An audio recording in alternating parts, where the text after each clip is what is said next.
જય શ્રી કૃષ્ણ.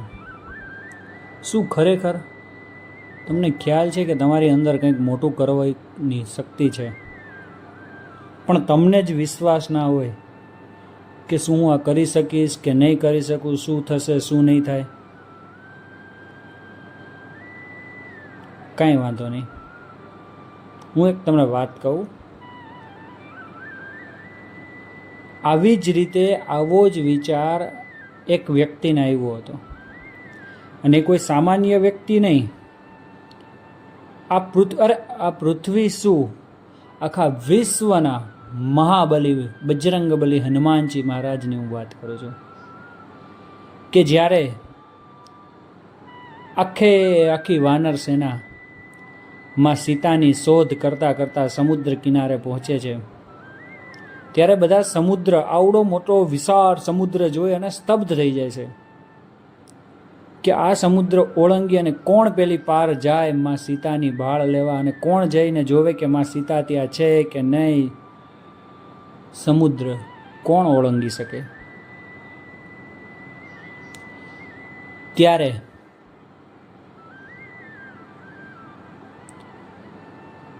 વૃદ્ધ અને પીઢ માણસ, આપણે ઘણી વાર કહેતા હોય ને કે ગઈઢા ગાડા વાળે, બરોબર ને? આવું કંઈક મેં સાંભળ્યું છે.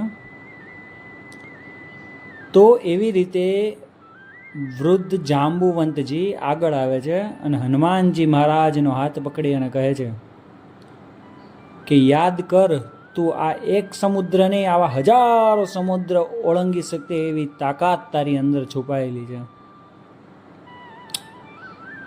આમાં એક એવી કથા પણ છે કે જ્યારે હનુમાનજી મહારાજ નાના હતા ત્યારે કોઈ શ્રાપને કારણે તે પોતાની શક્તિઓ વિસરી ગયા હતા. એ પછી ક્યારેક આપણે સાંભળશું. પણ જામવંતજી હનુમાનજી મહારાજને યાદ કરાવે છે કે તમારી અંદર કેટલીક શક્તિઓ છુપાયેલી છે, તમે શું શું કરી શકો છો. અને આમ જ્યાં હનુમાનજી મહારાજને યાદ આવે અને જોતામાં વિશાળ કાંઈ સ્વરૂપ ધારણ કરે, કે આમ જુઓ તો ઉપર આકાશ સુધી હનુમાનજી મહારાજનું સ્વરૂપ દેખાય.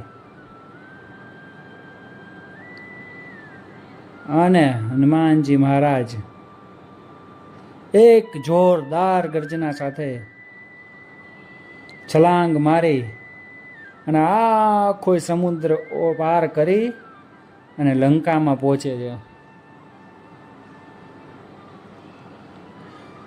તો મિત્રો, આપણે આમાંથી એ શીખવા મળે છે કે ઘણીવાર આપણને પણ આપણી પોતાની શક્તિઓનો ખ્યાલ નથી હોતો. ઘણીવાર ઘણી જગ્યાએ આપણે પણ એવું વિચારમાં પડીએ કે થઈ શકશે, કેમ થશે, કેવી રીતે થશે, શું થશે. ત્યારે જામવંતજી જેવો કોઈ મિત્ર આપણી પાસે આવી અને આપણને કહે ને, ખાલી 2 જ શબ્દ છે, થઈ જશે, તું કરી શકે એમ છે.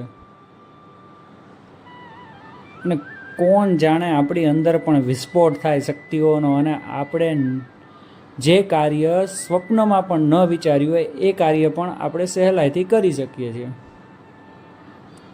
તો આપણને પણ જામવંતજી જેવા મિત્રોની જરૂર છે,